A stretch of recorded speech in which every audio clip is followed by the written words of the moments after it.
That's all.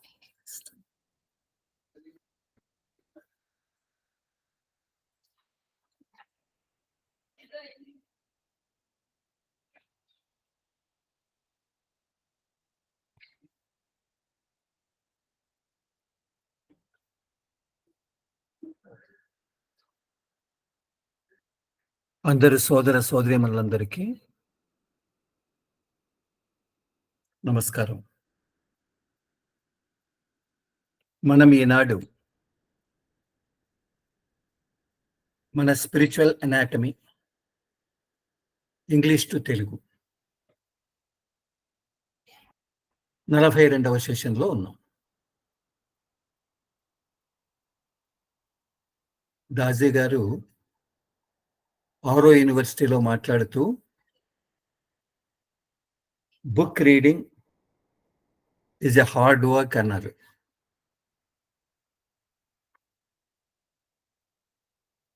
Book reading కష్టతమచ్చే. అచ్చే అనే పదం, చా అనే పదం గుజరాత్లో ఎక్కువ వాడతారేమో తెలియదు. ఓకే, సో ఇంత కష్టం పనైనా మనం ముందుకెళ్తున్నాం. ఆయన చెబుతూ spiritual anatomy is a progress report on our human evolution. ఇది ఒక రిపోర్ట్.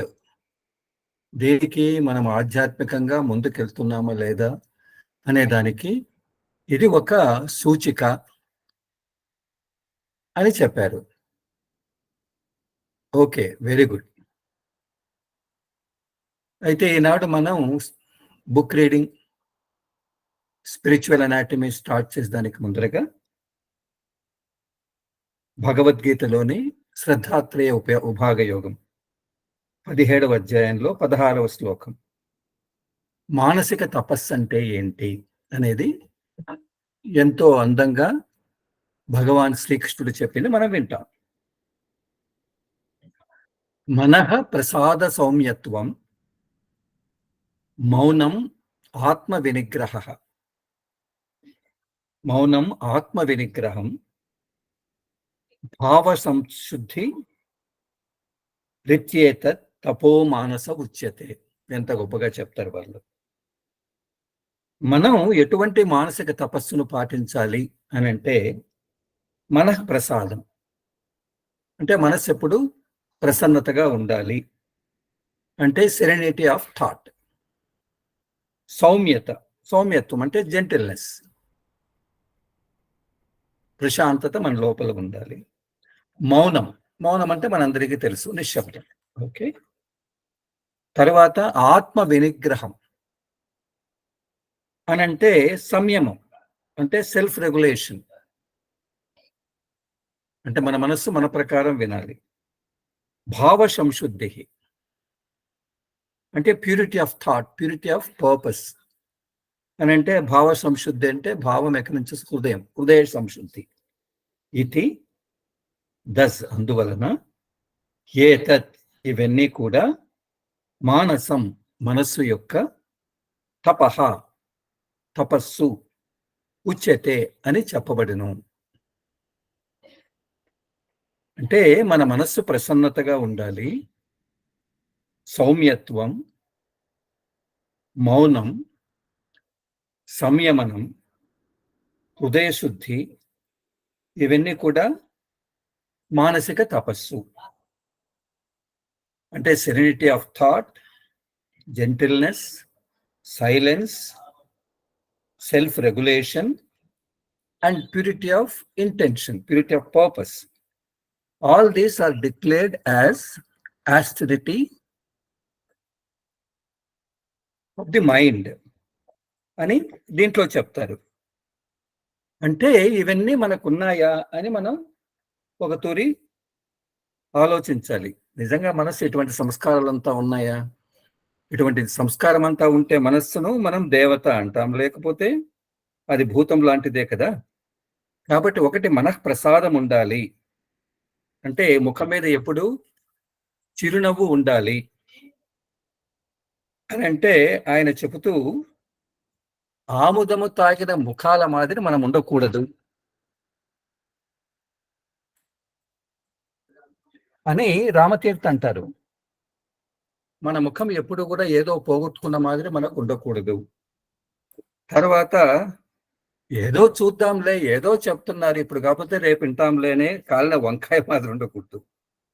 అది ఒకటి. మనఃప్రసాదం అంటే ఎప్పుడు కూడా లైవ్లీనెస్, మనం విన్నాం.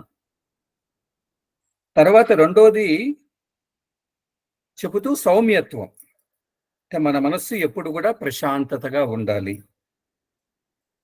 మనం క్లియర్ వాటర్లో మనం అట్లా చూస్తే అడుగు కనపడుతుంది కదా, అలా ఉండాలి. మూడవది ఆయన చెబుతూ మౌనం. మౌనం అంటే మనస్సు ఎప్పుడైతే మనకు అధీనంలో ఉంటుందో అప్పుడే నోరు మూతబడి ఉంటుంది. ఊరికి ముఖం మౌనం అంటే ఏదో మాట్లాడకుండా ఉండడం కాదు.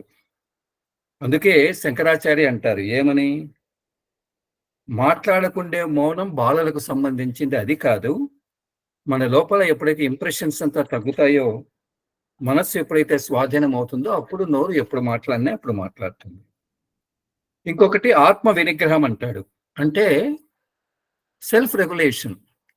మనస్సు మనం ఎట్లా కావాలంటే అలా తిప్పుకునే స్థితిలో ఉండాలి. బాగానే ఉంది. తర్వాత భావశుద్ధి. భావశుద్ధి అంటే హృదయంలో మన యొక్క భావాలు శుద్ధిగా ఉండాలి అనేది దీంట్లో మనం చెప్పుకున్నాం. Okay, it's all good. ఇప్పుడు మనం స్పిరిచువల్ అనాటమీ బుక్లోకి మనం వెళ్దాం. ఓకే, స్పిరిచువల్ అనాటమీలో మనము 94 పేజీలో ఉన్నాం కదా. మనం ఇక్కడ చూస్తున్నాం మాస్టర్ గారి ఫోటో, ఎంత ప్రసాదంగా ఉంది, ఎంత హ్యాపీగా ఉంది, ఎంత జాయ్ఫుల్గా ఉంది. సో దీంట్లో 4 stages of flowering of a చక్ర, దీని గురించే మాట్లాడుతున్నాం. ఏమని, ఒక చక్ర జాగృతం కావాలి అంటే 4 దశలు ఉంటాయి. ఇక్కడి నుంచి కమలానికి వెళ్ళాలి అంటే. Third slide brother.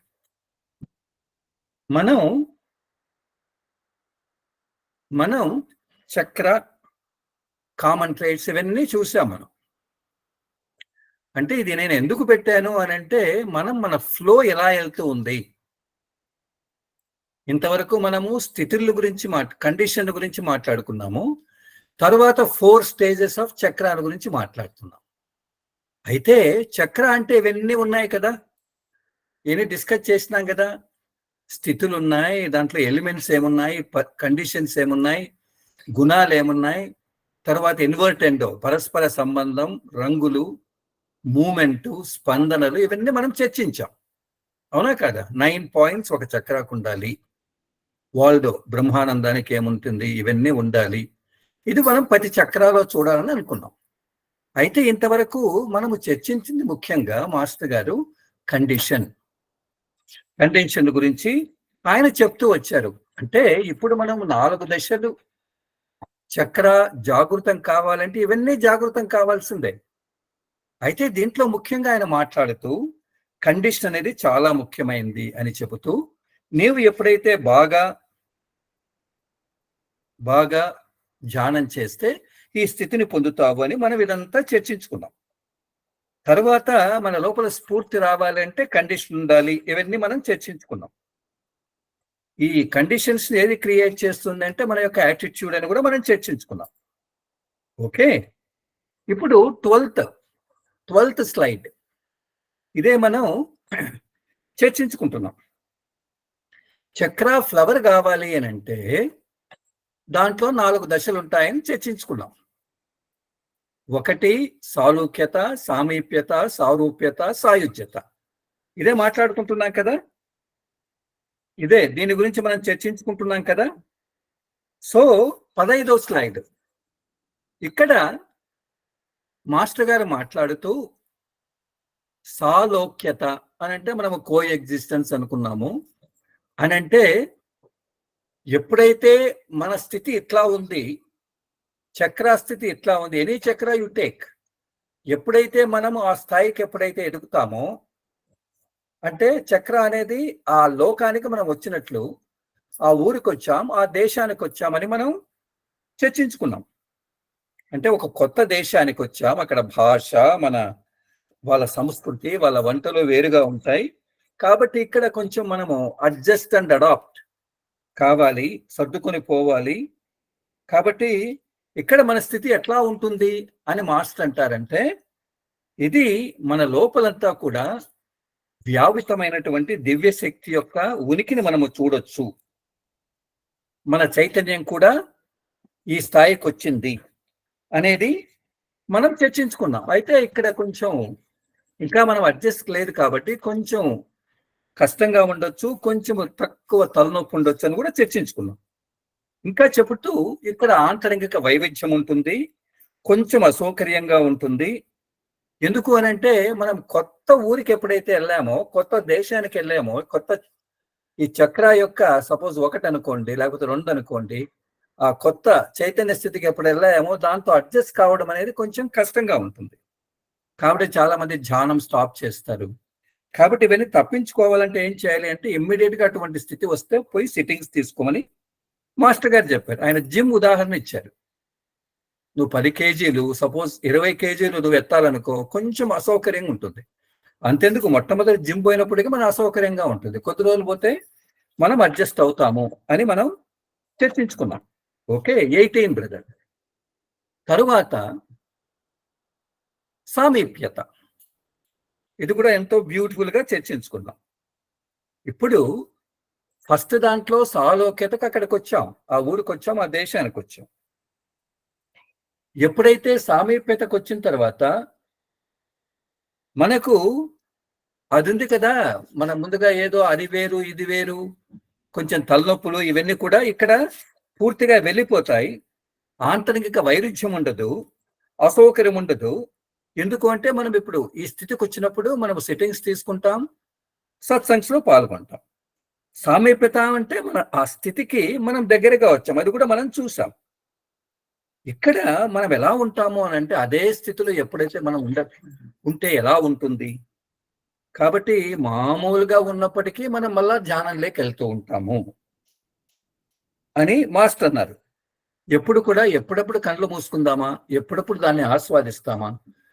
కాబట్టి ఈయన ఇక్కడ మాట్లాడుతూ మీరు అప్పుడప్పుడు మినీ మెడిటేషన్, చిన్న చిన్న ధ్యానాలు చెయ్యండి అని అంతా కూడా మనం చర్చించుకున్నాం. అదే బ్రదర్ అన్నారు కదా, చిన్న చిన్న మెడిటేషన్స్ అంటే మాస్టర్ గారు M3 అన్నారు, అదే చిన్న రాశాం. అంటే మినీ మెడిటేషన్స్, చాలా చిన్న చిన్న ధ్యానాలు. దాజీ చెప్పింది మన ప్రకారంగా మనం కనుక తీసుకుంటే MP3 అనుకుంటాము, మనం జ్ఞాపకం ఉండేదానికి. Mini meditation practices. ఓకే, ఇది పదం కూడా బాగానే ఉంటుంది. అయితే ఇక్కడ ఎటువంటి స్థాయి ఉంటుంది అని అంటే, ఏ దివ్యస్థితి అయితే మన లోపలంతా ఉందో అదే దివ్యస్థితిని మనం బయట చూస్తూ ఉంటాం. బయట కూడా చెట్టులో పుట్టలో అన్ని దాంట్లో ఉంటుంది అని మనం చర్చించుకున్నాం. ఇక్కడ ఇంకా ఎలా ఉంటుంది అనుకున్నాం అంటే, ఏది చూసినా అద్భుతంగా ఉంటుంది. బయటకు వస్తే సూర్య ఉదయం చూస్తాం, ఆకాశం చూస్తాం, ఏ చూసినప్పటికీ ఒక విధమైనటువంటి ఆనంద స్థితి ఇక్కడ ఉంటుంది. అంటే ఎప్పుడైతే మనం దగ్గరకు వస్తామో ఇక్కడ మన లోపల ఎన్లివన్, ఈ అంటాం కదా, అంటే సజీవం అనేటువంటి ఆ భగవంతుని యొక్క తత్వం మన లోపల పొందుతాము. ఇక్కడ మనం సమగ్రంగా ఉంటాము అనేది మనం చూసాం. నెక్స్ట్ బ్రదర్, ఇంకా ఇక్కడ మాట్లాడుతూ మనం 20కి వెళ్దాం. ఇక్కడ మనం చూసాం థర్డ్ ఏంటి, సారూప్యత, అంటే 2 ఒకటే. ఇక్కడ ఎలా ఉంటుంది అని అంటే, మన కాన్షియస్నెస్ పూర్తిగా ఆ స్థాయిలో ఆల్మోస్ట్ అడ్జస్ట్ అయిపోయి మనం పూర్తిగా ఏకమై ఉన్నాము. ఈ 3వ దశలో మన అనుభూతి ఎట్లా ఉంటుంది అని అంటే, మనం తేలికదనాన్ని అనుభవిస్తాము. దీంట్లో సారూప్యతలో అంటే హృదయం తేలిగ్గా ఉంటుంది, మానసిక యాక్టివిటీస్ తేలిగ్గా ఉంటుంది, మన ఆలోచనలు తేలిగ్గా ఉంటుంది, ఇతరులతో మాట్లాడేది తేలిగ్గా ఉంటుంది. అనవసరంగా మనం ఇతరులతో మాట్లాడడం తగ్గిస్తాము అని అంటున్నారు. Next slide brother. ఆయన ఇంకా చెబుతూ ఎంత బ్యూటిఫుల్ గా ఆయన చెప్తాడు అని అంటే, మొట్టమొదటిది సాలోక్యత అనేది ఆ దేశానికి వెళ్ళాం. సామీప్యత అనేది మనం ఇంకా మెల్లమెల్లగా అక్కడుండే పరిస్థితులతో మనము సెటిల్ అవుతాం. తర్వాత ఎప్పుడైతే మనం సారూప్యతగా వస్తే పూర్తిగా సెటిల్ అయిపోయాం, పిఆర్ వచ్చేసింది. మన యొక్క చైతన్య స్థితి ఆ స్థితితో పూర్తిగా రెజొనెన్స్, అది ఎట్లా ఉందో ఇది అట్లా ప్రతిధ్వనిస్తూ ఉంటుంది.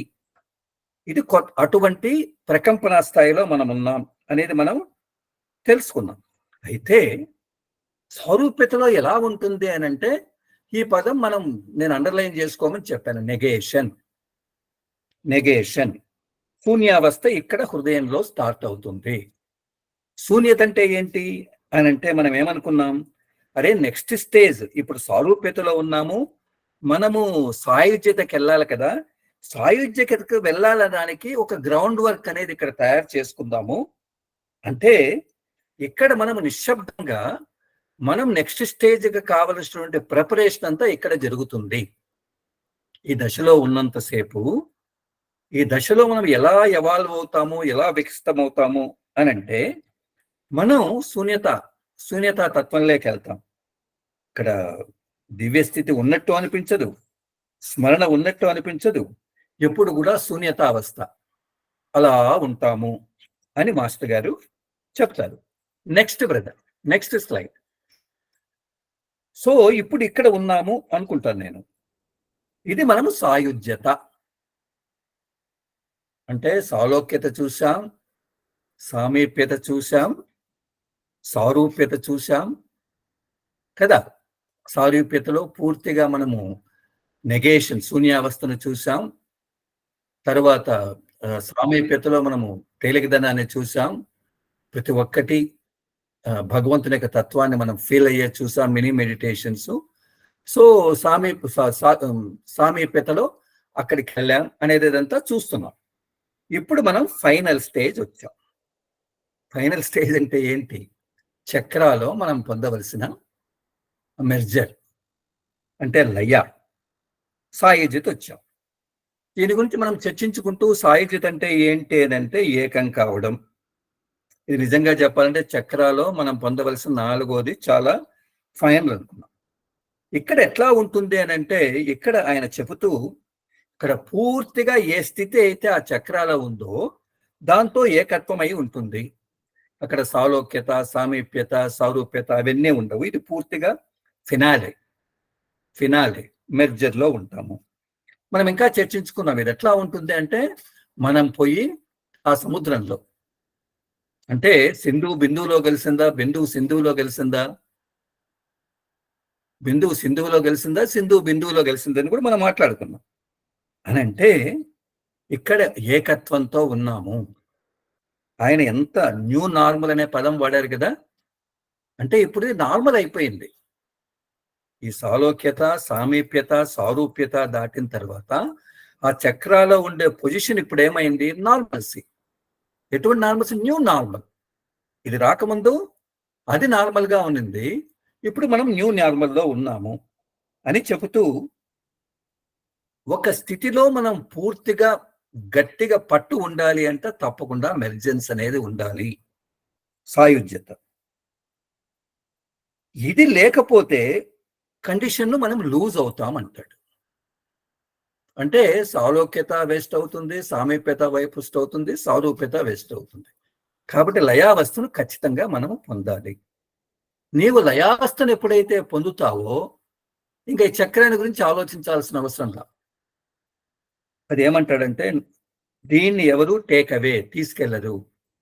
అందుకే కదా గీతలో చెప్తాడు, నయనం చిందంతి శస్త్రాన్ని నయనం దహతి పావకః నచైనం క్లేదయం చాపో నశోషేతు మారుతి. అంటే ఎప్పుడైతే మనము సాయుధ్య స్థితి వస్తే దాన్ని ఎవరూ చెడగొట్టలేరు, ఆయుధములు ఛేదించలేవు, అగ్ని కాల్చలేదు, నీరు దాన్ని శోషింప చేయచాలదు, గాలి కూడా దాన్ని ఏం చేయలేదు అనేది ఎంతో రూపకంగా మనం చూసాం. Next brother. సో ఈ సాయుధ్య స్థితిని బట్టి మనం చూస్తున్నాం కదా, రెండు మెర్జ్ అయ్యేది. ఇక్కడ మన హృదయం ఎలా ఉంటుంది అంటే, మనం ప్రతి ఒక్కటి మనకు మనంగా పోల్చుకోవచ్చు. అరే నేను ఏ స్థితిలో ఉన్నాను. ఇక్కడ మన మనస్సు, మన హృదయం అనేది చాలా టెండర్నెస్ అంటే కోమలత్వంగా ఉంటుంది. ఎప్పుడైతే మన హృదయం కోమలత్వంగా ఉంది అనేటువంటి సిగ్నల్స్ గన మనకు వస్తే మనం ఏం చేయాలరే, ఇప్పుడు నేను సాయుధ్య స్థితికి వచ్చాను, దీన్ని ఇంకా నేను డైనమిక్ గా తయారు చేసుకోవాలి, అంటే దీన్ని ఇంకా గొప్పగా తయారు చేసుకోవాలి అంటే ఏం చేయాలి? ఏ స్థితి అయితే నా లోపల వచ్చిందో కదా, అది బయట ప్రతిఫలించాలి కదా. నేను మాట్లాడేటప్పుడు, ఆలోచించేటప్పుడు, చూసేటప్పుడు ఈ స్థితిని మనం తెచ్చుకోవాలి. అంతే కదా. మనం ఆ దశల గురించి అనుకున్నాం కదా. జాగ్రత్త, స్వప్న, సుషుప్తి, తురియాతీత్. ఇది మనకు తెలుస్తుంది అని అనిపిస్తుంది. ఇక్కడ మనం పూర్తిగా లయావస్థలో ఉంటాము. ఇక్కడ మనం ఎంతంత ధ్యానం చేస్తూ ఉంటే మన యొక్క స్థితి అంతంత గొప్పగా అవుతుంది. మనం చేసే అన్ని కార్యక్రమాల్లో ఆ స్థితి కూడా ఇన్వాల్వ్ అయి ఉంటుంది, పూర్తిగా మెడిటేటివ్ స్టేట్ లో ఉంటుంది అని అంటున్నారు. అయితే ఇక్కడ ఎలా ఉంటుంది అని అంటాడంటే కింద రాస్తాడు, it is not deep absorbing but is not superficial.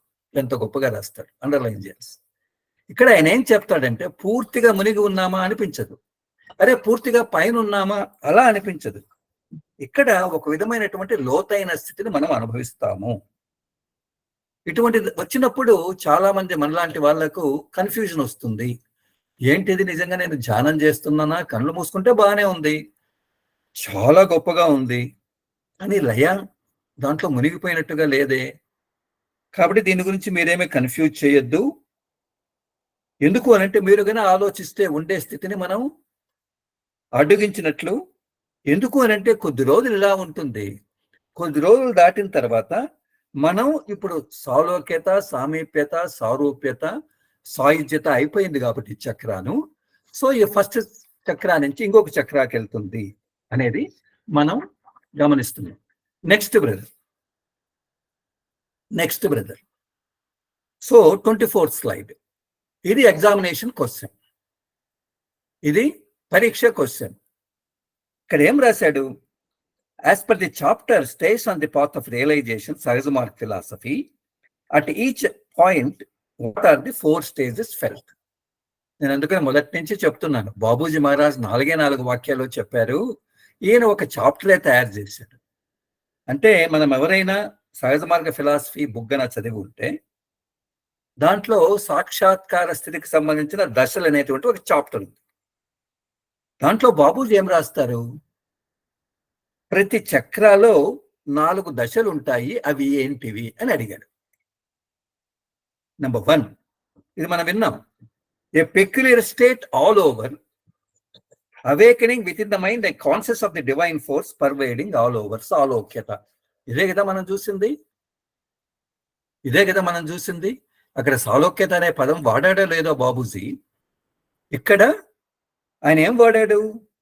మన మొత్తం శరీరం అంతా, తర్వాత మన మనస్సు చైతన్యవంతమై మనం అణువణువులో ఆ దివ్య శక్తి యొక్క ఆ చైతన్య స్థితి, మనం దాన్ని కలిగి ఉండడం, అటువంటి ప్రత్యేక స్థితి మన లోపల ఉంటుంది. అర్థమవుతుందా సాలోక్యత అంటే ఏంటి? కాబట్టి ఈ ప్రత్యేక స్థితి మనం అంతా అనుభవిస్తాము, ఇది సాలోక్యత. Number 2, a divine state prevailing everywhere, absorbed with its remembrance, సామీప్యత. నెంబర్ 2 రాశారు బాబూజీ, ఏమని? ఏదైతే మనం అనుభవిస్తున్నామో కణంలో, సెల్యులార్లో, అదే మనం బయట చూస్తే ప్రతి పుట్ట, ప్రతి దాంట్లో, చెట్టు, తర్వాత ఆయన రాస్తారు కదా, అవన్నీ కూడా ఆ భగవంతుని యొక్క తత్వం ఉంది అనేది మనం అనుభవిస్తాం. నేల, నింగి అన్ని దానిలో. సో దీన్ని మనం సామీప్యత, అదే మనం చర్చించుకున్నాం. ఇక 3rd పాయింట్ ఏంటి? మనం ఎప్పుడైతే సారూప్యతకు వస్తామో, neither the feeling of the divine force, not that of remembrance, but only a feeling of negation. ఇవన్నీ మనం గుర్తుపెట్టుకోవాలి. మనకు బోర్ అవుతుందా లేదా అనేది తెలియదు నాకు. అయితే ప్రతి ఒక్క పాయింట్ మనకు హృదయానికి తట్టాలి. అందుకే కదా ఆయన చెప్తారు, ఇది ఒక రిపోర్ట్, ప్రోగ్రెసివ్ రిపోర్ట్. నిజంగా నా లోపల శూన్యత్వం వచ్చిందా? నాకు దివ్యస్థితి ఉన్నట్టుగా అనిపించలేదు, స్మరణ ఉన్నట్టుగా అనిపించలేదు, కానీ మంచి కండిషన్లో ఉన్నాను, సున్నితావస్థలో ఉన్నాను అని ఎప్పుడైతే అనిపిస్తుందో అది సారూప్యత. తర్వాత everything is gone, no impression upon the heart, not even that of existence. ఇది సాయుజ్యత.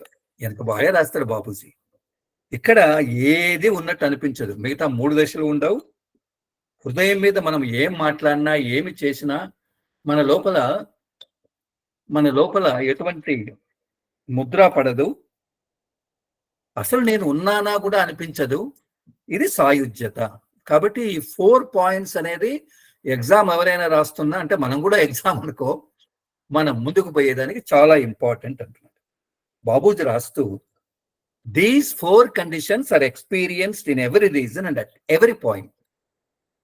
Under the Sahasmark system of spiritual training, everyone passes through them, though perhaps only the more sensitive ones are able to feel the conditions in their minutest details. Babuji చెప్తూ ఇది ఒక్క 5 points లేదా మొత్తం అన్ని పాయింట్స్లో 13 పాయింట్లలో కూడా మనం ఈ 4ని అనుభవించేంత ఎవరీ రీజన్ అంటే హృదయ క్షేత్రం, మనోక్షేత్రం, కేంద్రక్ష అంటే ఈ 13 బిందువుల్లో దీన్ని మనం అనుభవిస్తాము. తప్పకుండా ప్రతి ఒక్కరూ ఈ 4 దశలు పాస్ కావాలి. ఇట్లదే 75% ఉంది కదా, అరే నేను అయిపోయాను సార్, నాది ఫస్ట్ బిందువు అంటే కాదు. ఇవన్నీ నువ్వు ఫీల్ అవుతున్నావా? ఫస్ట్ నీకు డిస్టర్బెన్స్ అనిపించిందా? తర్వాత ఒక ఆనంద స్థితి నీకు వచ్చిందా? తర్వాత శూన్యత్వ స్థాయి తేలికదనాన్ని నువ్వు పొందావా? శూన్యత్వ స్థాయిని పొందినావా?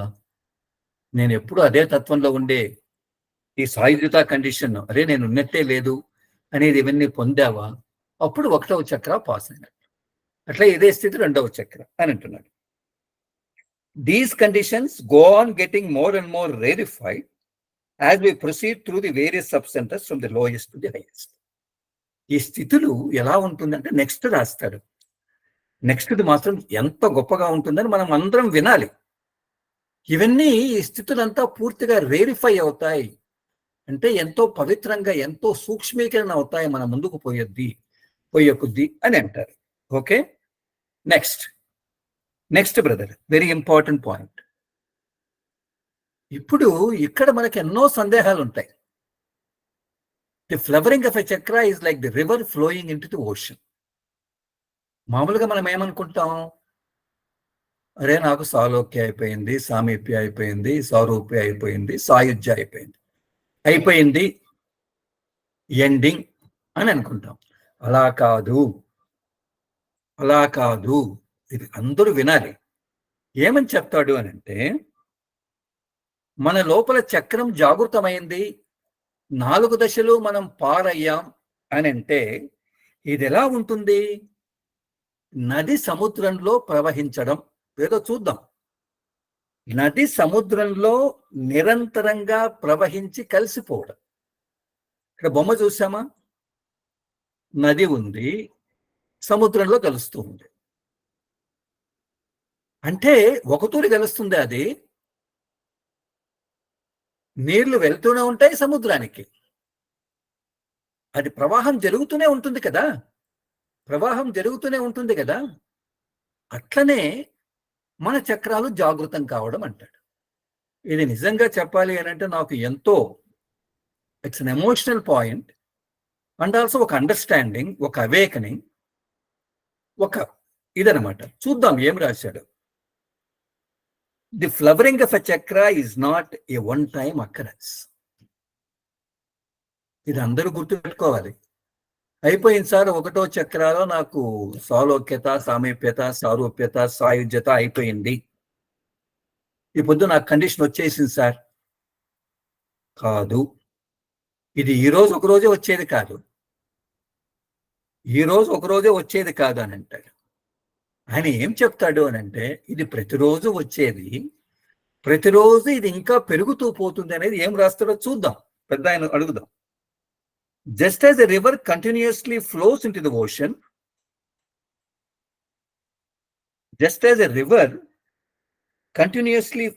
మనం 95 పేజీలో ఉన్నాం కదా, 97వ పేజీలో ఉన్నాము.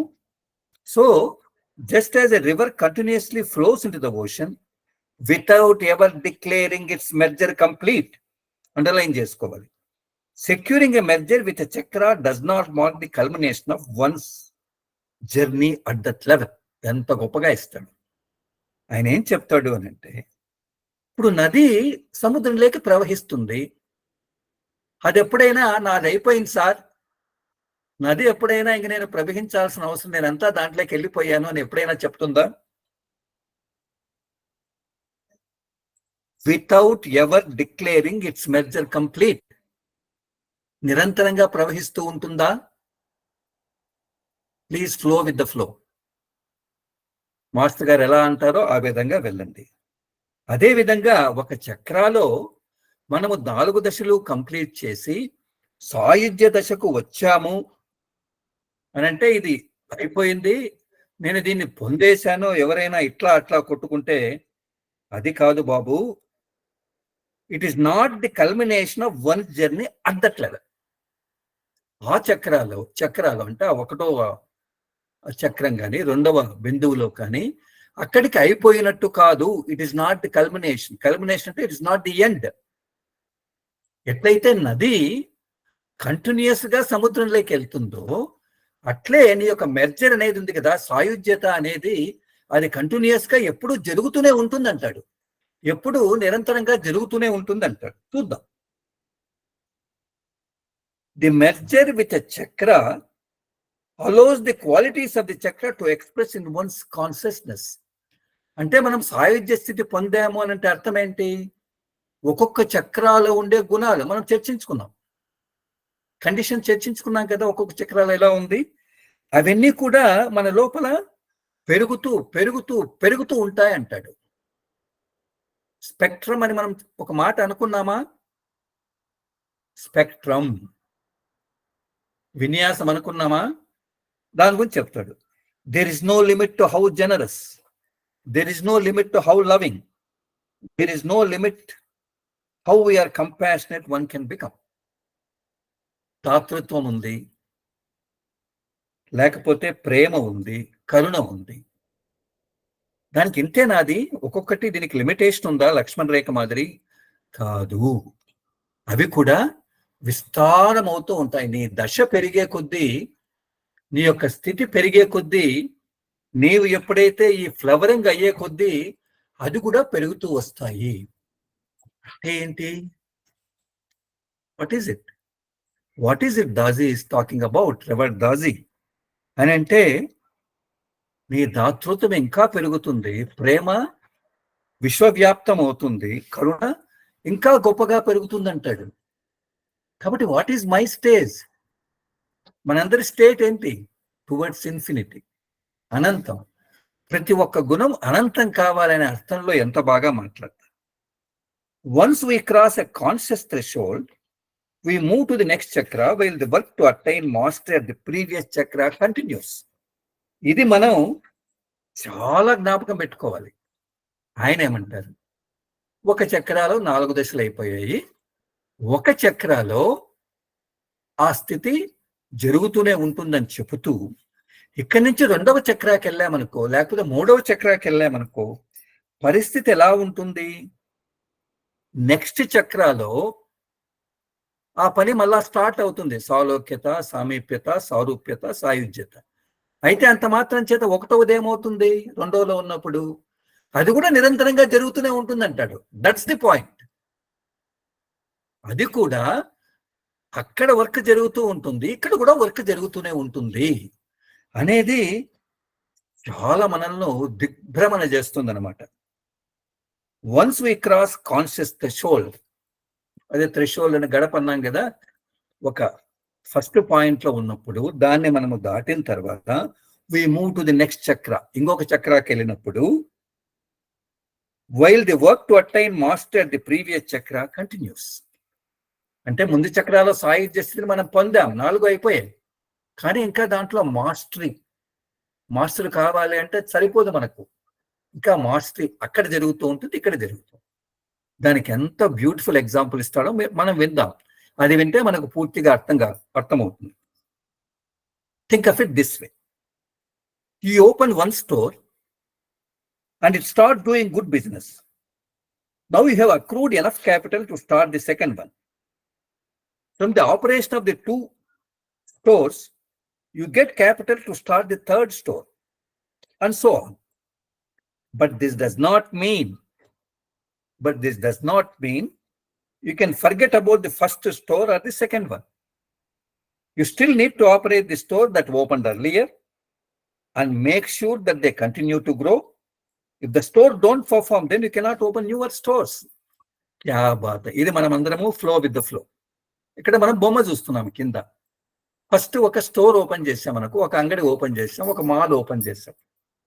ఓకే, తర్వాత ఈ బిజినెస్ బాగా జరుగుతుంది. ఇప్పుడు మనం ఈ బిజినెస్ లో ఎంతో డబ్బు సంపాదించాం, మూలధనం క్యాపిటల్ చాలా పెరిగింది.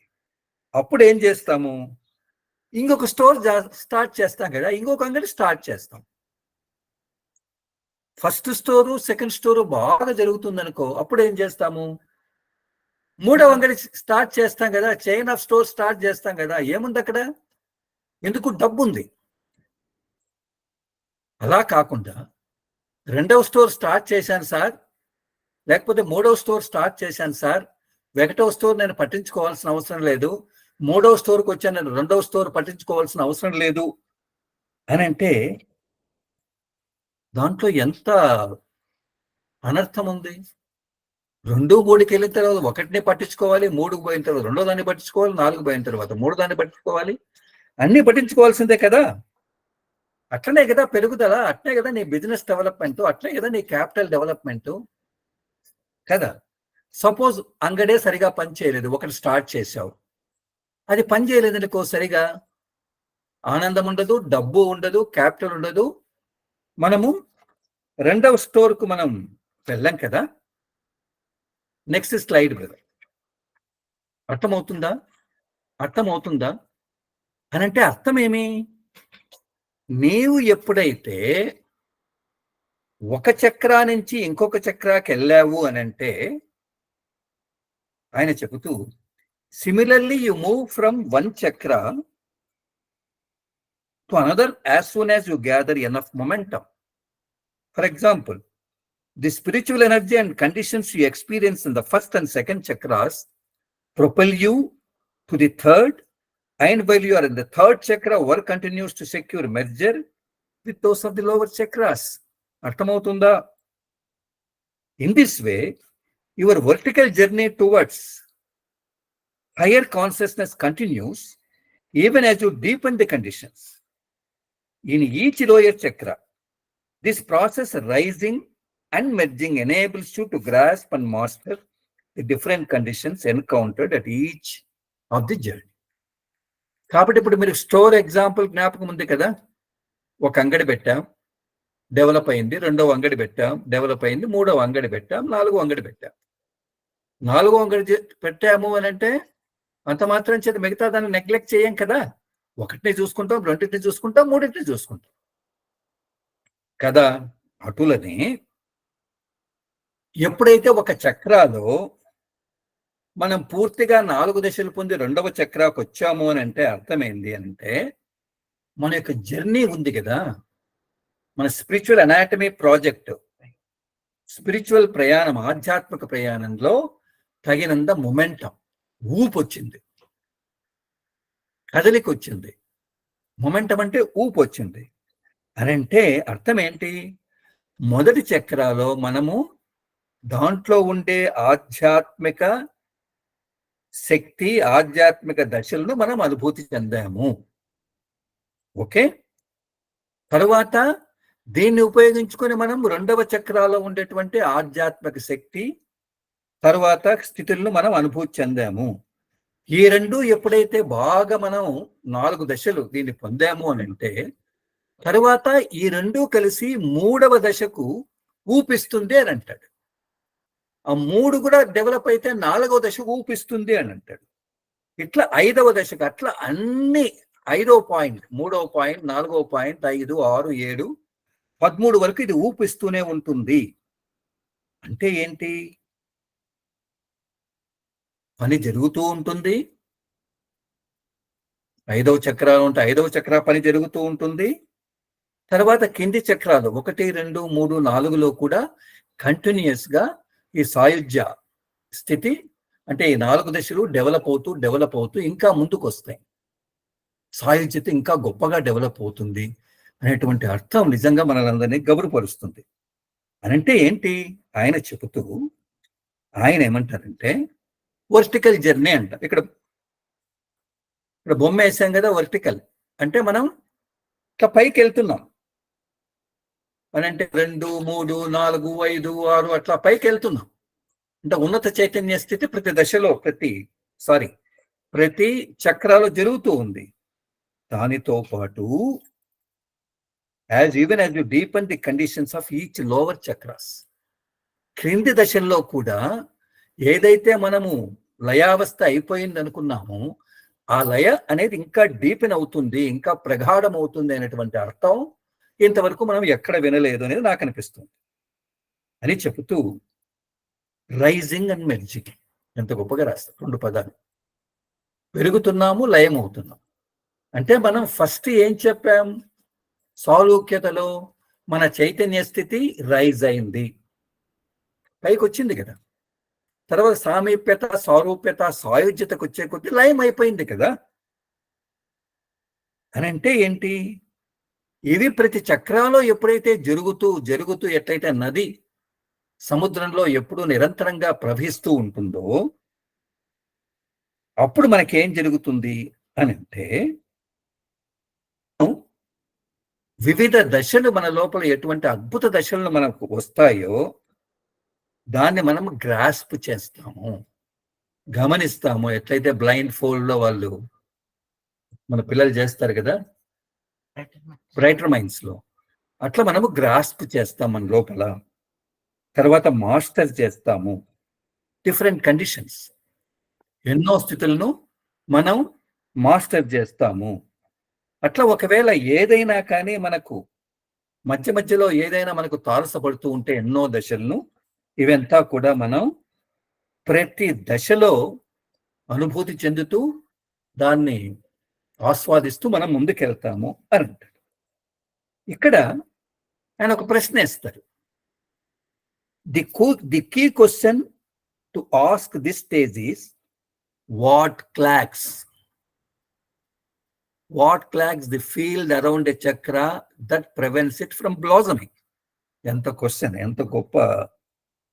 Earlier in the chapter, I wrote that the blocks in the consciousness that inhibit the descent of the condition in the heart, coming up the next, we understand more about the blocks and how to clear them, so the chakras can blossom.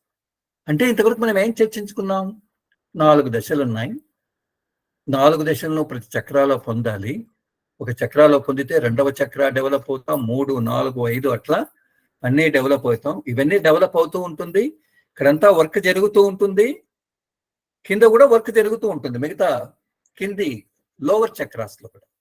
అయితే ఇంత బాగా చెప్తున్నారు sir మీరు, ప్రియతమ దాసీ గారు, ఇంత బాగా మనం develop అవుతూ ఉంటే ఏది మనల్ని అడ్డగిస్తూ ఉంది? ఇక్కడ బొమ్మ వేసాం కదా, సూర్యుని బొమ్మ. సూర్యునికి మేఘాలు అడ్డగించాయి. క్లాగింగ్ అంటే అడ్డగించడం, కప్పివేయడం. చక్రాలో యొక్క ఆ క్షేత్రం డెవలప్ కాకుండా, ఈ 4 దశలు పొందకుండా, కొత్త స్టోర్స్ ఓపెన్ చేయకుండా, కొత్త అంగళ్ళు ఓపెన్ చేయకుండా, మొదటి అంగడిలోనే నష్టాన్ని కలిగించేది ఏది మనల్ని, మన మనస్సును కప్పేస్తుంది? సూర్యుని ఎట్లయితే మేఘం కప్పేసిందో అని అంటే, ఈయన ఏం రాస్తారంటే, నేను ఈ చాప్టర్లో రాశానయ్యా, మన చైతన్య స్థాయి ముందుకు పోకుండా ఎన్నో మన లోపల బ్లాక్స్ ఉన్నాయి, అడ్డంకి ఉంది. ఆ బ్లాక్స్ ఏం చేస్తాయి? అడ్డంకులు అంటే మనల్ని ముందుకు పోకుండా వెనక్కి లాగుతాయి. తర్వాత ఆ దివ్య స్థితి మన లోపలికి అవనతం కాకుండా, ఆ గ్రేస్ అవనతం కాకుండా అడ్డగిస్తాయి మన హృదయంలో అని అంటున్నారు. అంటే ఆయన చెబుతూ, మన లోపల ఎటువంటి అడ్డంకులు ఉన్నాయని ముందు వెళ్లే కొద్దీ నేను దీని గురించి ముందుగా బాగా చెప్తాను. కాబట్టి ఫ్యూచర్ ముందుగా వచ్చే చాప్టర్స్లో నేను చెప్తానన్నాడు. అయితే ముందుగా ఈ చాప్టర్లో నేను ఆల్రెడీ మనకు ఒక హింట్ ఇచ్చాడు. ఏమని? మన యొక్క వైఖరి, యాటిట్యూడ్. ఇదే మనల్ని పూర్తిగా చక్రాల్లో సాయుధ్య స్థితి పొందకుండా, స్టోర్స్ డెవలప్ చేయకుండా అడ్డగిస్తుంది. ఎంత మన యొక్క దీని గురించి మనం ఏం చెప్పాలో తెలియదు. మన వైఖరి, మనలో ఉండే స్వార్థం, మనలో ఉండే ఒకరిని చూస్తూనే ఏదో కావడం. It's okay, it's okay, it's okay, it's okay. So ఇప్పుడు నెక్స్ట్కి వెళ్దాం. Next slide brother. సో ఇంతవరకు మనం ఏం నేర్చుకున్నాం? 4 దశలు నేర్చుకున్నాం, ప్రతి చక్రాలు. తర్వాత ఒక అందమైన, రహస్యమైన, గుప్తమైన విషయాన్ని మనం నేర్చుకున్నాం. చక్ర అంటే అది 4 దశలు అయిపోతే అయిపోయింది, అట్లా ఇచ్చిపెట్టేది కాదురా. అది నది సముద్రంలో నిరంతరంగా ప్రవహించేటట్టు ఈ 4 దశలు ప్రతి చక్రాలో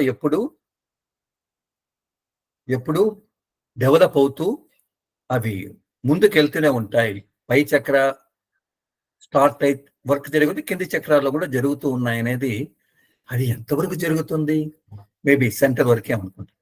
ఓకే, ఇక్కడ అరే ఇవన్నీ బాగా వికసితం కావాలి అని అంటే ఇది మనందరికీ తెలిసిందే.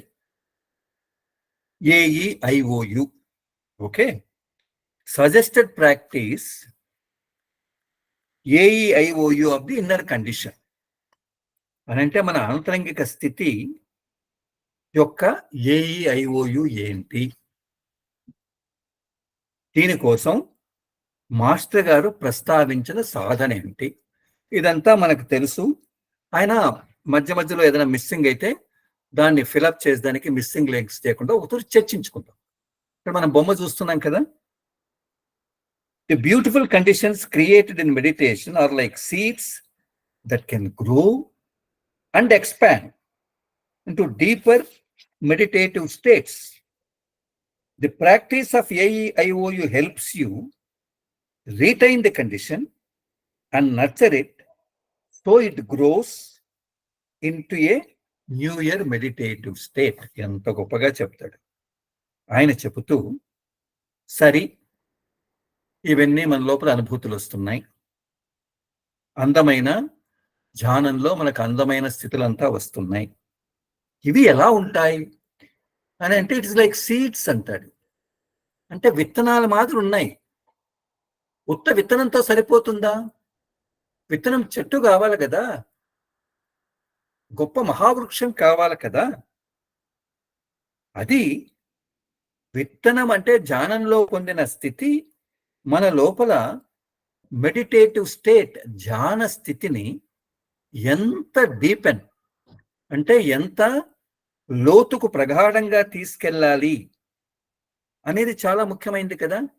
ధ్యానం చేశాం, స్థితి వచ్చింది, అది విత్తనమే కదా.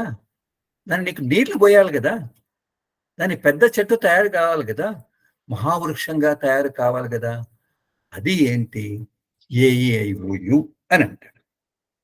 మనకు తెలుసు, A means acquire the condition, E means enliven the condition, I means imbibe, O means become one with it, U means unite with it. ఇవి మనం రోజు చిలక మాదిరి పలుకుతూనే ఉన్నాం. ఏ అంటే ఆ స్థితిని మనం ఆర్జించడం, ఆ స్థితిని మనం అక్వైర్ చేయడం, పొందడం. ఈ అంటే ఆ స్థితిని మనం ఉన్నతంగా చేసుకోవాలి అంటే దాని మీద మనం దృష్టి పెట్టి దానికి జీవం వెళ్ళాలి, జీవం పోయాలి. అదేదో మనం డిస్క్రైబ్ చేసుకుందాం. ఐ అంటే ఆస్వాదించడం, ఓ అంటే దాంతో ఒకటి కావడం, యు అంటే దాంతో సంయుక్తంగా కావడం అనేది మనం ఇక్కడ అనుకున్నాం. బొమ్మ చూశాం కదా. సరే, కింద మనం చదువుకుందాం. అక్వైర్ అంటే ఆర్జించడం, పొందడం. ఏం రాశాడు? We acquire a condition through meditation. Enliven, imbibe, one and unite take place after the meditation is over and you are ready to get up. These 4 states allow the condition to settle and expand. They take a total of 4 to 5 minutes. ఎంత గొప్పగా రాస్తాడు. దీంట్లో మనం చేయాల్సిందేంటి? First ఏ కదా, ధ్యానానికి కూర్చోవాలి, ధ్యాన స్థితిని మనం పొందాలి, ఆర్జించాలి. దానికే కదా మనం ఎక్కువ కష్టపడాలి. తర్వాత ఏమంటాడు ఆయన, నీవు ధ్యానం అయిపోయిన తర్వాత నీవు ఎప్పుడైతే లేసే స్థితి ఏదైతే ఉంటుందో అక్కడ కొద్ది నిమిషాలు కన్నా నువ్వు స్పేర్ చేస్తే ధ్యానంలో పొందిన స్థితికి నీవు జీవం పోయొచ్చు, ఆస్వాదించొచ్చు, దానితో ఒకటిగా సంయుక్తంగా తయారు కావచ్చు అని అంటారు.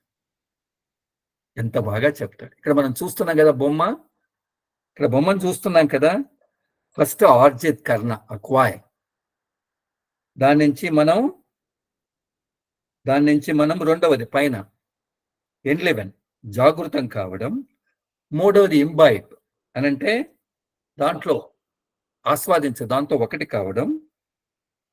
నాలుగవది ఒకటి కావడం. ఐదవది యునైట్ కావడం అనేది చూస్తున్నాం. Next brother. సో మనము ఆర్జించడం ఏ చూసా. ఇప్పుడు ఈకి వచ్చాం. ఈ అంటే ఏంటి? ఎన్లివెన్, జీవం పోయడం. ఇదెలా జీవం పోస్తాం? What you acquire in meditation is the seed of a condition. It is a possibility that you can actualise through the రెండు ఇచ్చాడు ఆయన, conscious attention and willingness. For example, if after meditating you feel peace, keep your eyes closed and allow every cell of your body to enjoy the peace. ఇది మనం underline చేసుకోవాలి. Then from the physical feeling of the peace at the cellular level, let it be drawn inwards to your subtle levels. As you inhale, feel that peace flowing down and into every part of you. On the exhale, imagine sharing that peace with the universe. Flow with the flow. కనీసం 4-5 నిమిషాల్లో ఇది అయిపోతుంది అంటాడు. ఎన్లివెన్ అంటే ఏంటి? నీవు ధ్యానం చేశావు, ధ్యానంలో స్థితి వచ్చింది. అది విత్తనం మాదిరే, విత్తనం ఇంకా చెట్టు కాలేదు. కాబట్టి నీకొచ్చిన స్థితి విత్తనం లోపల ఉంది. అది నీకు ఇంకా ఏమీ కరెక్ట్గా దాని యొక్క అనుభూతి కాలేదు. అది నిజంగా సజీవంగా యాక్చువలైజ్ కావాలి అని అంటే రెండు అంటాడు. ఏంటది? దాని మీద తదేక దృష్టి, కొన్ని నిమిషాలు కాన్షియస్ అటెన్షన్. తర్వాత ఇష్టంతో కూర్చోవాలి. అలా కాకుండా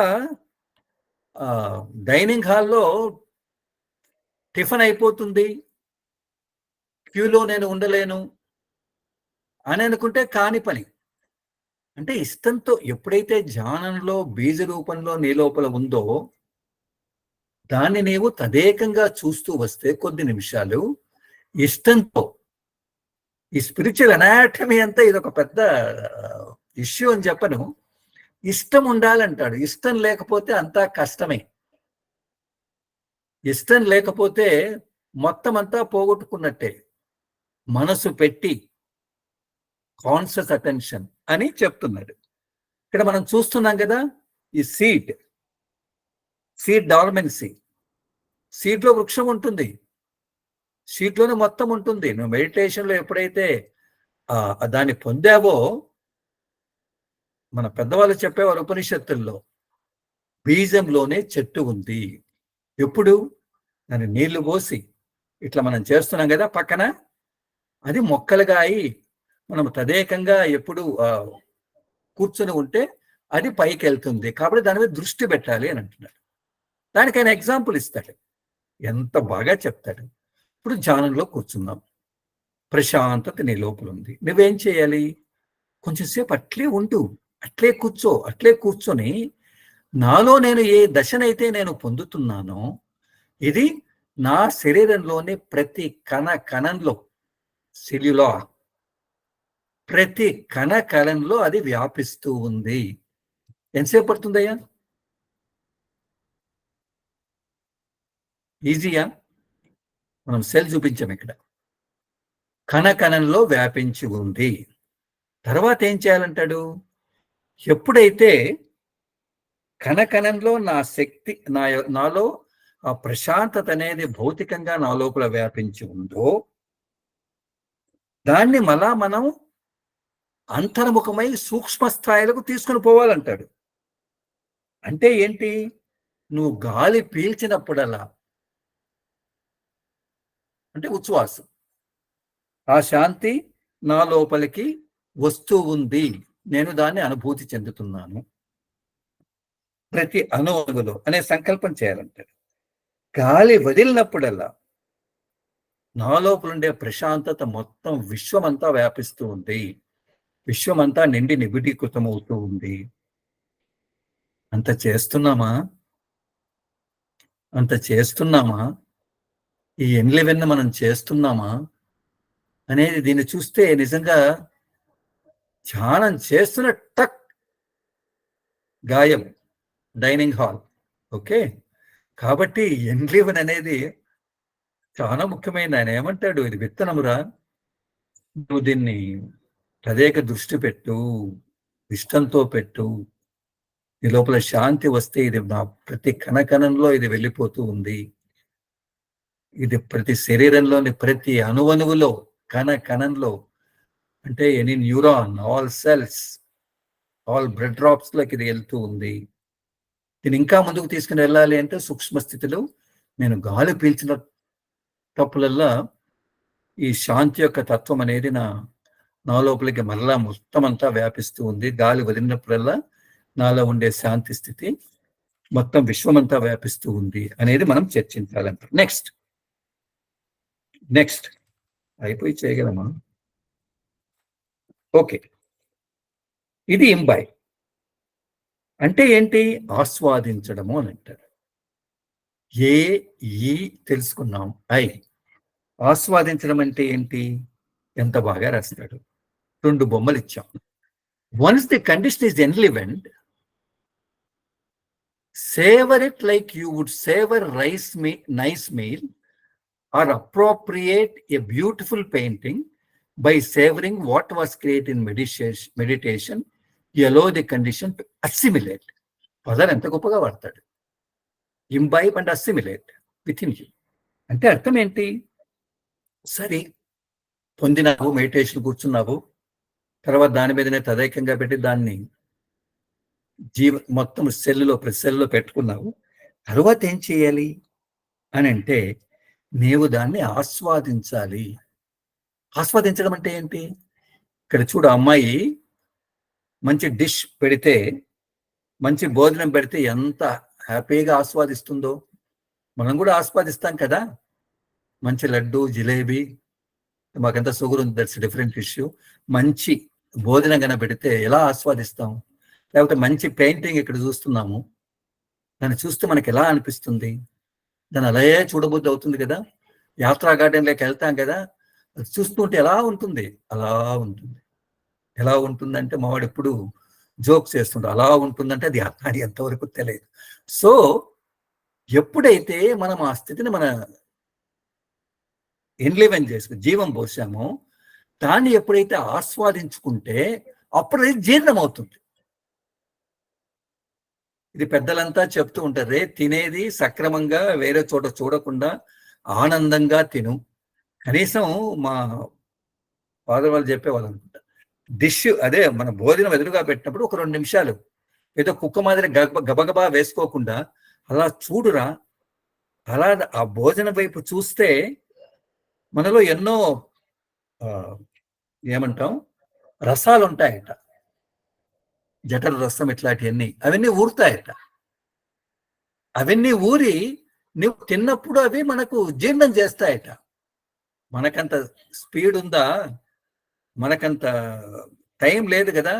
ఎంత స్పీడ్ మనకు దానికి లేదు. ఓకే, కాబట్టి ఈయనేమంటారంటే, ఎప్పుడైతే కండిషన్ మన లోపల జీవం పోసుకుంటుందో దాన్ని మనం బాగా ఆస్వాదించాలి. నైస్ మీల్ అట్లా. నెక్స్ట్ ఏమంటారు దాని తర్వాత AEIOU 1 and 9. after a few minutes of quiet imbibing, automatically you become one and unite with the inner state. End with the gentle affirmation, my thought, words and actions are imbued with the inner spiritual state within. ఎంత గొప్పగా చెప్తాడు. తర్వాత OU, దీని గురించి ఇంకా చర్చించుకుందాం. ఆయన చెబుతూ దాంతో ఎప్పుడైతే మనం ఆస్వాదించామో తర్వాత ఈ ఓయు అనేది ఆటోమేటిక్గా అయిపోతుంది అంటాడు. ఏ మనం పొందాలి, ఈ మనము దృష్టి పెట్టాలి, అయిని మనం ఆస్వాదించాలి. ఇవి చేస్తే ఓయు అంటే దాంతో ఏకం కావడం, దాంతో సంయుక్తం కావడం అనేది ఆటోమేటిక్గా జరుగుతుంది. ఆటోమేటిక్గా మనం అంతర్ముఖ అవుతాము. కాబట్టి అది ఎప్పుడైతే అయిపోతుందో ఒక సంకల్పం ఏమంటాడు, కోమలంగా ఒక అఫర్మేషన్. ఏమని? My thoughts, words and actions are imbued with the inner spiritual state with in.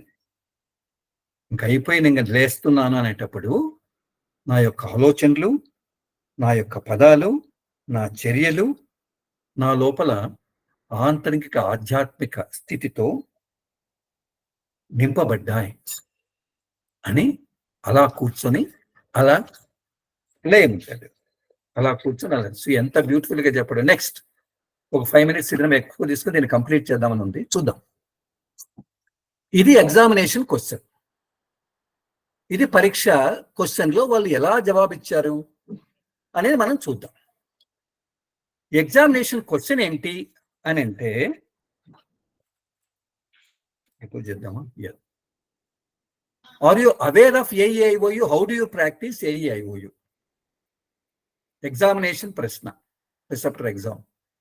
మీకు ఏఈఐఓయు అంటే దానికి సంబంధించిన అవగాహన ఉందా? నువ్వు ఎలా ప్రాక్టీస్ చేస్తావు? మనం ఇదంతా చర్చించుకున్నాం. కానీ ఒక్కొక్కరు ఒక్కొక్క యాంగిల్లో ఎలా చెప్తారో ఒకసారి చూడండి, గమనించండి. AEIOU is a macro practice that is performed for a few minutes immediately after meditation to help. ఎంతో సంక్షిప్తంగా చెప్తారు ఇక్కడ. AEIOU అనేది ఒక సూక్ష్మమైన సాధన. ధ్యానం అయిన తర్వాత కొద్ది నిమిషాలు మనము సాధన చెయ్యాలి. ఎప్పుడు? ధ్యానం అయిన తర్వాత చేయవలసిన. ఇప్పుడు ఎవరైనా అడిగారు అనుకో, ఎప్పుడు చేస్తాం ఇది అంటే ధ్యానం అయిన తర్వాత. To help practitioners interiorise the condition that we acquire during meditation. ఎప్పుడైతే ధ్యానం అయిన తర్వాత చేసే ఇది ఏం చేస్తుంది? మనందరికీ, సాధకులందరికీ మనం ఈ స్థితిని ఏదైతే పొందామో అది అంతర్ముఖం చేస్తుంది. ధ్యానంలో పొందిన విత్తనం మాదిరి ఉండేది అంతర్ముఖం చేస్తుంది. That is number 1. Such an interiorisation helps gain grip over the condition. ఎంత గొప్పగా చెప్తాడు. గ్రిప్ అంటాం కదా, అండర్లైన్ చేసుకోవాలి. Recall it at will and bring it into our present even during the waking hours. ఎప్పుడైతే మనం ఏఈఐఓయు చేశామో మనం అంతర్ముఖం అవుతాము. మన స్థితి మీద మనకు పట్టు వస్తుంది. నీవు ఎప్పుడైనా ఉండు, ఎక్కడైనా ఉండు, ఏ పనైనా చేస్తూ ఉండు, ఎవరితోనైనా మాట్లాడుతూ ఉండు. అలా అనుకుంటే, కళ్ళు మూసినా కళ్ళు తెలుసుకున్నా ఆ స్థితి నాకు రావాలి అనుకుంటే అది వస్తుంది. నీ వర్తమానం వస్తుంది. నువ్వు మేలుకునున్నా, నువ్వు ఆఫీస్లో ఉన్నా వస్తుంది అని అంటాడు. అదే కదా మనం ముందుగా చర్చించుకున్నాం. That such your command, you can command అంటాడు. దాసి కదా. Thereby this few minutes spent after meditation helps us in extending and expanding our meditative state during the day too. కాబట్టి ఎప్పుడైతే కొద్ది నిమిషాలు దీని మీద మీరు స్పేర్ చేస్తే ఉదయం ధ్యానంలో పొందినటువంటి ధ్యాన స్థితి ఆ రోజంతా ఎక్స్టెండ్ అవుతుంది, ఎక్స్పాండ్ అవుతుంది అంటాడు. ఎక్స్టెండ్ అవుతుంది అంటే విస్తరిస్తుంది. ఏమి? తర్వాత ఒక పక్క విస్తరిస్తుంది, ఒక పక్క మొత్తం అంతా ప్రసరిస్తుంది. అంటే అర్థం ఏంటి అనేది కనుక చేస్తే పక్కన రాస్తాం. Expand and extend both mean to make larger, but expand suggests making something spread out or taking up more space, while extend suggests making something longer or increasing its range. ఎంత బాగా ఇస్తాడు. ఎక్స్పాండ్ అంటే ఏంటి అని అంటే, ఆ కొద్ది నిమిషాలు కనుక కూర్చుంటే మన శరీరంలో ఉండే ప్రతి కణకణంలో అది వ్యాపిస్తూనే ఉంటుంది. ఎక్కడెక్కడ ఖాళీ ఉంటే స్పేస్ ఉంటే వ్యాపిస్తుంది. ఎక్స్పాండ్ అంటే మన లోపల వ్యాపించడమే కాకుండా దాని ఏరియా, మ్యాగ్నిట్యూడ్ అంటాం కదా, ఏరియా కూడా అది వ్యాపిస్తుంది. ఎంత బాగా మాట్లాడతారు. The condition bestowed on us after meditation is extremely subtle and offered in seed form by the master. It is our duty to nurture this condition. ఇది మనందరం జ్ఞాపకం పెట్టుకోవాలి. మనం ముందుగా కూడా చర్చించుకున్నాం. మనం పొందే స్థితి అనేది మనం ధ్యానంలో గురువు గారు ఇచ్చిన ప్రసాదం, బెస్టోయింగే కదా. అయితే అది ఎంతో సూక్ష్మ రూపంలో ఆయన మనకిస్తారు. అంటే మాస్టర్ గారు విత్తన రూపంలో మన లోపల వేస్తారు. దాన్ని నువ్వు పెంచుకోవాలి, పోషించాలి ఆ స్థితిని అనేది నీ బాధ్యత. నీ బాధ్యత. సుబ్బారావు గారు కంటిన్యూ చేద్దామా 5 minutes? నీ బాధ్యత అని అంటున్నారు. చేసేద్దాం సార్. ఇంకొక 2 slides కదా అయిపోతాయి సార్ ఇవాళతో. అయిపోతాయా? చేసేద్దామా? అయ్యా. ఓకే. సో ఆయన చెబుతూ, ఆయన ఇచ్చిన ప్రసాదం నాన్న, అది ఎలా ఇచ్చాడు ప్రసాదం? బీజ రూపంలో. మాస్టర్ చెప్తుంటారు ప్రసాదే సర్వ దుఃఖానం అంటే, చారి గారు చెప్పేవారు ఇంతింత కాదంట ప్రసాదం. నిజంగా అది చార్జ్ చేసిన ప్రసాదం.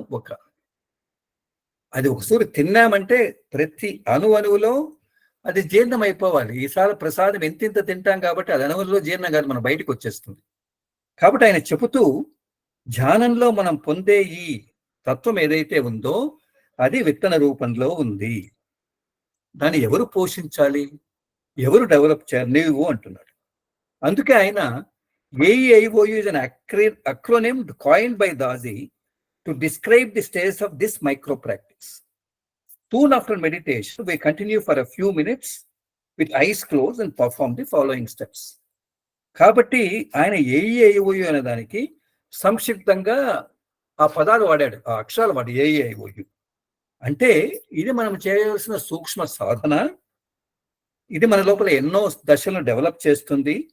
ధ్యానం అయిపోతేనే కొద్ది నిమిషాలు అయ్యా, కళ్ళు మూసుకొని కూర్చో, ఈ స్టెప్స్ ఫాలో చెయ్యి అని అంటున్నాడు. నెక్స్ట్ వర్స్ ఏం ఫాలో చెయ్యాలి? Become aware of the condition acquired done by studying our condition deeply, physical, mental, emotional level. For example let us say peace or joy or calmness. మనం ముందుగా కూడా చర్చించుకుంటే ఇది విస్తారంగా చర్చించుకున్నాం. అంటే ఆర్జించడం అంటే ఏంటి? కళ్ళు మూసుకొని ధ్యానం చేసావు, తర్వాత కొద్ది నిమిషాలు కూర్చో. ఫస్ట్ నా లోపల స్థితి ఎలా ఉంది, ఎంత డీప్గా ఉంది, నా శరీర స్థితి ఎట్లా ఉంది, మానసిక స్థితి ఎట్లా ఉంది, ఎమోషనల్ స్థాయి ఎలా ఉంది. సపోజ్ మనకు శాంతి లేకపోతే ఆనందం, ప్రశాంతత వచ్చిందనుకో, అది నా శరీర ఎలా అనిపిస్తూ ఉంది, నా మనసు ఎలా ఉంది, నా ఎమోషనల్ కండిషన్ ఎలా ఉంది అనేది acquire. enliven the condition done by enjoying the condition with the attitude of gratitude. ఇది చాలా గొప్ప పదం. జీవం పోయడం అనేది, ఎన్లివెన్ అనేది ఏమంటాడు అని అంటే, నువ్వు ఆ స్థితిని ఆనందిస్తూ ఎలా ఆనందించాలి? ఇట్స్ గ్రాటిట్యూడ్ కదా. పెద్ద ఆయన మనకు కృతజ్ఞతగా ఇచ్చింది కదా, ఆ కృతజ్ఞతా భావంతో మనము దాన్ని జీవం పోయాలి అని అంటున్నాడు. Imbibe in the condition done by suggesting that the condition acquires a peace or joy or whatever, a touching and being imbibed by every cell in the physical and subtle system of ours. అంటే మనం ఆస్వాదించడం. ఒక food పెట్టుకొని మనం చూసాం కదా. కాబట్టి నాకు ఏ దశ వచ్చిందో దాన్ని పదే పదే దాంట్లో ఆస్వాదిస్తూ, ఇది నా యొక్క భౌతిక సూక్ష్మ స్థాయిలో ప్రతి కణంలో ఇది వస్తూ ఉంది, నేను ప్రతి కణంలో నేను ఆస్వాదిస్తున్నాను అనేది. Becoming one with the condition done by suggesting that everything around me, air particles, living and non-living things, are also being living with the condition. అంటే ఏంటి? ఒకటి అంటే ఏంటి? ఒక సజెషన్ ఇవ్వాలంటాడు. ఏమని? నా చుట్టూ ఉండే గాలి, చరాచరాలు, చెట్టు పుట్ట ప్రతి ఒక్కటి కూడా ఈ స్థితితో నింపబడుతూ ఉంది అనేటువంటి సజెషన్ ఇవ్వాలంటాడు. దాంట్లో చెప్పండి, ఇక్కడ చెప్తున్నాడు. Examination answer. అనేది ఏముంది? union with the condition done by suggesting that we dissolve into the condition and only the condition remains. ఎంత గొప్పగా ఇచ్చాడు, ఎంత సూక్ష్మంగా ఇచ్చాడు. యూనియన్, సంయుక్తం అంటే ఏంటి? అది నాలో పూర్తిగా లయమవుతూ ఉంది, నేను పూర్తిగా ఆ స్థితిగా మారిపోయాను. Only the condition remains. This is you. క్యా బాత్ హై. After going through this process for few minutes we may open eyes and resolve of retaining and expanding the condition. ఇదంతా అయిన తర్వాత మనం మెల్లగా కళ్ళు తెరిచి, ఇది నా లోపలంతా కూడా ఎప్పుడూ ఉంటుంది, రిటైనింగ్ అవుతుంది, అది విశాలం అవుతుంది. కాబట్టి AEIOU దీని గురించి మనం గొప్పగా చర్చించాం. ఇది last and final. Next brother, దీనికి ఆయన కొన్ని టిప్స్ ఇచ్చాడు. టిప్స్ అంటే కొన్ని చిట్కాలు ఇచ్చాడు. ఒకటి, after meditation stay seated in the same pose for AEIOU. ధ్యానం అయిన తర్వాత నువ్వు ధ్యానానికి ఎట్లా కూర్చున్నావో అదే భంగిమలో, అదే ఆసనాలో కూర్చో, డిస్టర్బ్ కావద్దు అనేది నెంబర్ 1. సేమ్ పోజ్, అట్లే కూర్చోమని మన అర్థం. Okay. Number 2, allow the physical awareness to take over gradually, don't rush into it. అంటే AEIOU చేసేటప్పుడు నా లోపల ఆ స్థితిని నేను పొంది జీవత్వాన్ని పెంచుకొని ఆస్వాదిస్తున్నాను కదా, ఒకటి అవుతున్నాను కదా, అది నాలో ఫిజికల్ గా ప్రతి మొత్తం అంతా, అంటే భౌతికంగా ఏమంటాం, ఆ అవేర్నెస్, దాని యొక్క ఎరుక అనేది నా లోపల మెల్లమెల్లగా మెల్లమెల్లగా పెరుగుతూ ఉంది. అంటే దానికి అలో చేయమంటాడు. అవగాహన, ఆ స్థితి యొక్క అవగాహన నా లోపలంతా వస్తూ ఉంది అని you have to allow it. Immediate గా డైనింగ్ హాల్కి పోకుండా ప్లీజ్ అలో ఇట్. దానికి ఎట్లా, కొంచెంసేపు కూర్చోరా బాబు, కూర్చుంటే అది శరీరం అంతా వ్యాపిస్తుంది. నువ్వు ఇప్పుడైతే కట్ చేసావనుకో, గోవింద. తర్వాత it is also advisable to avoid drinking water. బొమ్మ వేసాం కదా, immediately after meditation just wait for a few minutes. Water has the unique property of changing the inner condition. For example, if someone is upset, we offer them a glass of water which helps them feel better. But drinking water as soon as you open your eyes after meditation will dilute the meditative condition. ఇది చాలా మందికి తెలుసో తెలియదో మనకు తెలియదు. ధ్యానం అయిపోతూనే నీళ్లు తాగొద్దు. ఎందుకు అని అంటే, కొద్దిసేపు ఆగండి, ఎందుకంత తొందరపడతారు? నీటిలో ఒక ప్రత్యేక లక్షణం ఉందంటాడు, మన స్థితిని మార్చేది. ఆయన ఎగ్జాంపుల్ చెప్తూ, ఎవరైనా కలతగా ఉంటారనక ఇమీడియట్ గా మనం ఏం చేస్తాం, ఒక గ్లాస్ వాటర్ ఇస్తాం. బాధలో ఉంటాడు, ఒక గ్లాస్ వాటర్ ఇస్తాం, అతను మామూలు అవుతాడు. కాబట్టి ధ్యానము తర్వాత నీళ్లు తాగితే నీకే స్థితి వచ్చిందో అది చాలా పల్చబడుతుంది. కాబట్టి ధ్యానము తర్వాత నీళ్లు ఒక 5 నిమిషాలు 10 నిమిషాలు ఆగి తర్వాత తాగాలంట. ఇంకోటి ఏమంటున్నాడు, avoid any loud conversations or phone calls as soon as meditation ends. The condition we acquire after meditation is subtle, and your attention with tenderness will help it to settle within. ఇంకొకటి, అది చేసేటప్పుడు ధ్యానం అయిపోతూనే పెద్ద పెద్దగా మాట్లాడడం, ఇది మనం చర్చించుకున్నాం. Cell phones ఎత్తడం ధ్యానం అయిపోతూనే చేయొద్దు. ఎందుకు అనంటే, ధ్యానం అయిన తర్వాత వచ్చే స్థితి ఎంతో సూక్ష్మమైంది. నీవు దాన్ని ఎంతో కోమలంగా అది స్థిరపడేటట్టుగా చేసుకోవాలి. అదే బొమ్మ మనం పెట్టాం. కాబట్టి మెడిటేషన్ లో పొందే స్థితి, అందుకే మిమ్మల్ని క్వశ్చన్ వేసాను, is it that much fragile, అంత టక్కన వెళ్ళిపోతుందా? ఎస్.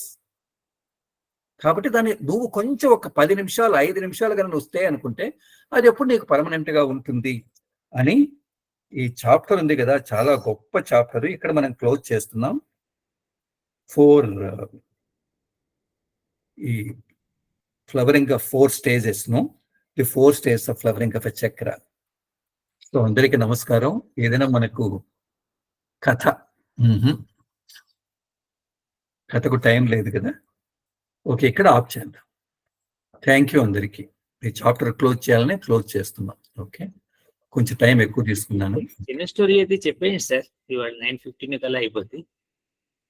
వద్దులే బ్రదర్, చాలా టైం పడుతుంది. ఓకే ఓకే ఓకే, చూద్దాం ఇంకొక తూరి చూద్దాం, నెక్స్ట్ క్లాస్ లో చూద్దాం. Okay okay sir. ఓకే.